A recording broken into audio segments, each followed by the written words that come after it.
सरत्या वर्षाला निरोप देत नवीन वर्षाचं स्वागत करण्यासाठी संपूर्ण देश सज्ज झालाय। मुंबई, पुणे, नाशिकसह महाराष्ट्रातील विविध शहरांमध्ये नववर्षाच्या स्वागतासाठी जय्यत तयारी करण्यात आली। 31 डिसेंबर 2025 च्या रात्री कोणताही अनुचित प्रकार घडू नये आणि वाहतूक कोंडीमुळे नागरिकांचा त्रास होऊ नये यासाठी पोलीस प्रशासनाने कंबर कसली आहे। मुंबईसारख्या ठिकाणी दरवर्षी मोठ्या प्रमाणात होणारी गर्दी लक्षात घेता gateway of India, marine drive, Girgaon Chowpatty आणि जुहू चौपाटी या ठिकाणी विशेष बंदोबस्त ठेवण्यात आलाय। महाराष्ट्रात स्थानिक नागरिकांसोबतच देश विदेशातील पर्यटक मोठ्या संख्येने दाखल होत असल्याने पोलिसांची गस्त वाढवण्यात आली। विविध भागात बॅरिकेडिंग आणि तपासणी नाके उभारण्यात आले। नागरिकांनी उत्साहात पण शिस्तीत नववर्षाचं स्वागत करावं असं आवाहन प्रशासनाकडून करण्यात आलंय। महाराष्ट्रातील 2026 मधील 29 महानगरपालिका निवडणुकीच्या पार्श्वभूमीवर राजकीय चित्र अधिकाधिक गुंतागुंतीचं होत चाललंय। विविध शहरांमध्ये सतत बदलणाऱ्या युती आणि आघाड्यांमुळे नेमके विरोधक कोण हे स्पष्टपणे सांगणं अवघड झालंय। काही काळापूर्वी एकत्र लढण्याचा अंदाज असलेले भाजप आणि शिवसेना शिंदे गट अनेक शहरांमध्ये आता वेगवेगळ्या मार्गाने जाताना दिसतायत, तर काँग्रेस काही ठिकाणी इतर पक्षांसोबत आघाडी करत आहेत। दरम्यान राष्ट्रवादी काँग्रेसच्या अजित पवार आणि शरद पवार गटाकडून पुणे, पिंपरी चिंचवडसह विविध शहरांमध्ये वेगवेगळी समीकरणं जुळली आहेत। मुंबईत त्रिकोणीय आणि बहुकोणीय लढतीची शक्यता असून नवी मुंबई, पनवेल, पुणे, पिंपरी चिंचवड, इचलकरंजी, कोल्हापूर, सोलापूर आणि नागपूर सारख्या शहरांमध्ये स्थानिक पातळीवर वेगळी राजकीय गणितं पाहायला मिळत आहेत। एकंदरीत या 29 महानगरपालिकांमध्ये कोण कोणाशी थेट विरोधात आहे हे शहरागणिक बदलत असल्याने यंदाची निवडणूक अधिक चुरशीची आणि अनिश्चित ठरण्याची शक्यता व्यक्त केली जाते।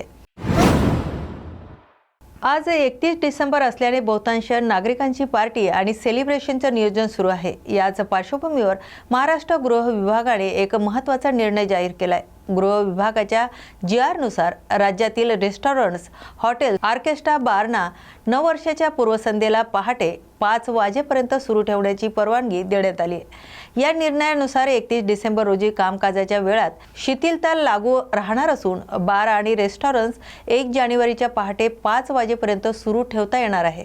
वर्षाअखेरीस सुट्टीच्या हंगामात वाढणारी मागणी लक्षात घेणं आणि वार्षिक परवानगी प्रक्रियेत होणारा प्रशासकीय विलंब टाळणे हा निर्णयामागचा उद्देश असल्याचं सरकारकडून स्पष्ट करण्यात आलंय। मात्र कायदा सुव्यवस्था आणि नियमाचं पालन करणं बंधनकारक राहणार आहे। महापालिका निवडणुकीच्या पार्श्वभूमीवर राज्यातील राजकीय वातावरण अधिकच तापत चाललंय। उमेदवारी, युती आणि प्रचार या संदर्भात विविध राजकीय नेत्यांकडून वक्तव्य केली जात आहेत। शिवसेनेकडून उमेदवाराच्या याद्या जाहीर केल्या जात नसल्याचं सांगत संबंधित नेत्यांनी अर्ज वाटप झालेल्या उमेदवारांना अर्ज भरल्याची माहिती दिली आहे। मात्र मनसेचे उमेदवारही अनेक ठिकाणी अर्ज भरताना दिसून आले। काही ठिकाणी शिवसेना आणि मनसेचे उमेदवार एकाच वेळी अर्ज भरताना दिसल्याचं सांगण्यात आले। नाशिकपासून संभाजीनगरपर्यंतची स्थिती गोंधळाची असल्याचे वक्तव्य करण्यात आले। दरम्यान भाजप आणि शिंदे गटावर आर्थिक प्रलोभनाचे आरोप करण्यात आले असून निष्ठा कमी होत चालल्याची टीकाही करण्यात आली। तथाकथित बंडखोरांबाबत बोलताना उमेदवारी स्वीकारणाऱ्या बंडखोर न म्हणता पक्ष बदलणारे असल्याचं मत व्यक्त करण्यात आले। मातोश्रीकडून कोणावरही अन्याय झाला नसून मेरिटच्या आधारावर उमेदवारी देण्यात आल्याचा दावा करण्यात आलाय। राज ठाकरे आणि मातोश्री भेटीचा उल्लेख करत शिवसेना मनसे युती भक्कम असल्याचं सांगण्यात आलंय। संयुक्त सभा, जाहीर सभा, प्रचार दौरे, जाहीरनाम्याबाबत सकारात्मक चर्चा झाल्याचे स्पष्ट करण्यात आलंय। दरम्यान भाजपच्या स्टार प्रचारकाबाबतही वक्तव्य करण्यात येत असून निवडणूक आयोगाच्या भूमिकेवर प्रश्न उपस्थित करण्यात आले। या सगळ्या घडामोडीमुळे येणाऱ्या महापालिका निवडणुका अधिकच चुरशीचे ठरण्याचं चिन्ह आहे। मुंबईतील प्रवाशांसाठी नववर्षाच्या पूर्वसंध्येला दिलासादायक बातमी समोर येते। मेट्रो 1 अर्थात घाटकोपर वर्सोवा घाटकोपर ही मार्गिका वर्षाअखेरच्या निमित्ताने आज बुधवारी मध्यरात्रीनंतरही सुरू राहणार आहे। नियमित सेवा संपल्यानंतर रात्री 11:26 पासून ते गुरुवारी पहाटे 2:40 या मार्गावर एकूण 28 अतिरिक्त फेऱ्या चालवण्यात येणार आहे। दरम्यान नववर्षाच्या स्वागतासाठी मेट्रो 3 प्रशासनाने आधीच बुधवार गुरुवार दरम्यान रात्रभर सेवा सुरू ठेवण्याचा निर्णय घेतलाय। त्यानंतर आता मेट्रो 1च्या प्रशासनानेही मध्यरात्रीनंतर सेवा सुरू ठेवण्याचा निर्णय घेतल्याचं नववर्षाच्या रात्री प्रवाशांची गैरसोय टाळणार आहे। मुंबई महापालिका निवडणूक यावेळी चुरशीची होण्याची चिन्ह असून काही विशिष्ट प्रभागांकडे संपूर्ण मुंबईचे लक्ष लागले। अशाच हाय प्रोफाईल लढतीमध्ये दादरचा प्रभाग क्रमांक 191 नेहमीप्रमाणे चर्चेत आहे। या प्रभागातून शिवसेना ठाकरे गट पक्षाने माजी महापौर आणि माजी आमदार विशाखा राऊत यांना उमेदवारी दिली, तर शिवसेना शिंदे गट पक्षाने माजी आमदार सदा सरवणकर यांच्या कन्या प्रिया सरवणकर यांना निवडणूक रिंगणात उतरवले। प्रिया सरवणकर यांना निवडणूक रिंगणात उतरवलं आहे। या प्रभागात शिवसेना विरुद्ध शिवसेना अशी थेट लढत पाहायला मिळणार असून ही निवडणूक केवळ राजकीयच नव्हे तर प्रतिष्ठेची लढत ठरवण्याची शक्यता वर्तवली जाते। मुंबईत सुरू असलेल्या मेट्रो प्रकल्प, पूल बांधणी, रस्त्याचं काँक्रिटीकरण, पुनर्विकास आणि इमारत दुरुस्तीच्या कामामुळे दररोज सुमारे 8000 टन राडा-रोडा निर्माण होत आहे। मात्र या राडा-रोडा अनेक ठिकाणी रस्त्यावर बेवारस टाकला जात असल्याने त्याची विल्हेवाट लावणं बृहन्मुंबई महानगरपालिकांसाठी मोठी डोकेदुखी ठरते। नागरिकांनी रस्त्यावर राडा-रोडा टाकू नये यासाठी महानगरपालिकेने डेब्रिज ऑन कॉल ही योजना सुरू केली होती। मात्र शहर आणि पूर्व उपनगरात या योजनेला अल्प प्रतिसाद मिळतोय। पश्चिम उपनगरात तर जवळपास प्रतिसादच मिळत नसल्याचं निदर्शनास आलंय। परिणामी ही योजना अपयशी ठरत असल्याची चर्चा सुरू झाली। राडा-रोडाच्या समस्येवर प्रभावी उपाययोजना करण्याची गरज पुन्हा एकदा अधोरेखित झाली आहे। ठाणे महानगरपालिका निवडणुकीच्या पार्श्वभूमीवर शिवसेना आणि भाजप यांची युती झाली असली तरी तिकीट वाटपावरून दोन्ही पक्षांमध्ये तणाव निर्माण झाल्याचं चित्र आहे।